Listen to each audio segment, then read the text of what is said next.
পশ্চিমবাংলায় উপনির্বাচন হবে আর রেজাল্ট কি হবে এটা আগে থেকেই জানা যায়। 70-80-90% ভোট ওই সরকারি পার্টি পেয়ে যায়।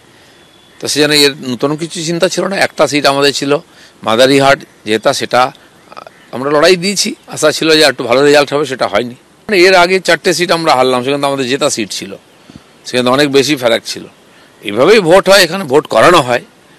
সরকার, তার পুলিশ, তার প্রশাসন, গুন্ডা, লোকে ভয়ে ভোট দিতে যায় না। সীতাইতে আমি গেছিলাম, ওরা বলছিল ভোট দিতে পারবো তো, আমরা বেরোবো কি না।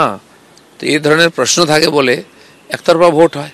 জন বার্লা মাদারিহাটের যিনি অন্যতম মুখ, আলিপুরদুয়ারের সাংসদ আগে ছিলেন, তার অনেক আক্ষেপ রয়েছে সংগঠনে। তিনি রাজনীতিতে আক্ষেপ থাকেই সবার, আমারও থাকতে পারে আক্ষেপ। আমাকে টিকিট অন্য জায়গায় দেওয়া হয়েছে, ওনাকে টিকিট দেওয়া হয়নি, মন্ত্রী ছিলেন। তো স্বাভাবিক মনে সবার কিছু ক্ষোভ বিক্ষোভ থাকেই, কিন্তু যে পার্টির নেতা বানিয়েছে সেই পার্টির স্বার্থ তো সর্বোপরি। জন বার্লা ফ্যাক্টর নেই, ফ্যাক্টর হচ্ছে বিজেপি। মেদিনীপুরে কখনো আমরা বিধানসভা জিতিনি, একবারে লিড পেয়েছিলাম যখন আমি এমপি জিতেছিলাম 19 সালে, তখনই মেদিনীপুরে আমরা লিড পেয়েছিলাম।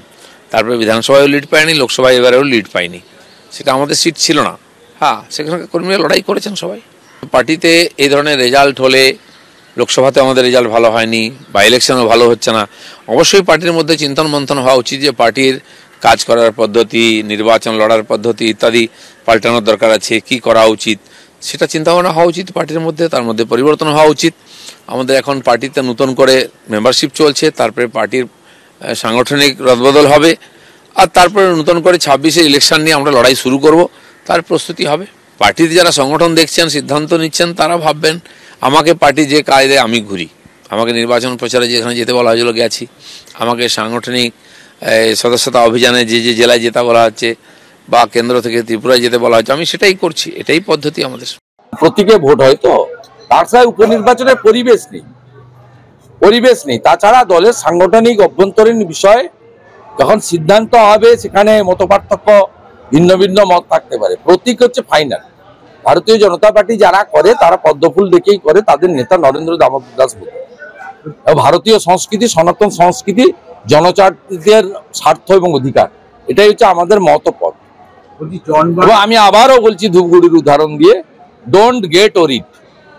নৈহাটি, মেদিনীপুর, তালডাংরা এবং মাদারিহাট 26-এর ভোটে জিতবেন, যেভাবে ধূপগুড়ি আমরা উপনির্বাচনে হেরে লোকসভায় 20,000 ভোটে এগিয়ে আছি।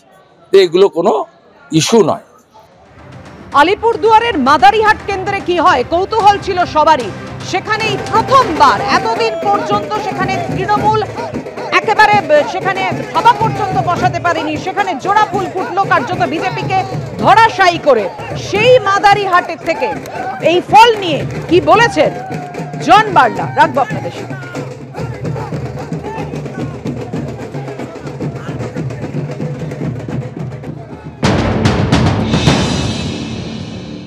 এটা অহংকার জন্য ওয়ান ম্যান আর্মি ডিসিশন, কারোর সাথে যোগাযোগ নাই, চা বাগানের লিডার সাথে যোগাযোগ নাই। ডিস্ট্রিক্ট জলপাইগুড়ি হোক চাই আলিপুর হোক, এই ডিস্ট্রিক্ট চা বাগান লিডারশিপকে দিয়ে চলে না, তাই জন্যে এটা ফল ভুগতে হচ্ছে। আর আগামী দিন যদি এইভাবে চলে, আর রাজ্যেতে বসে ওইখান থেকে কলকাতা থেকে ডিসিশন নিবে, সিলেকশন করবে, তা তো হবে না। গ্রাউন্ড রিয়েলিটিটা জানতে হবে।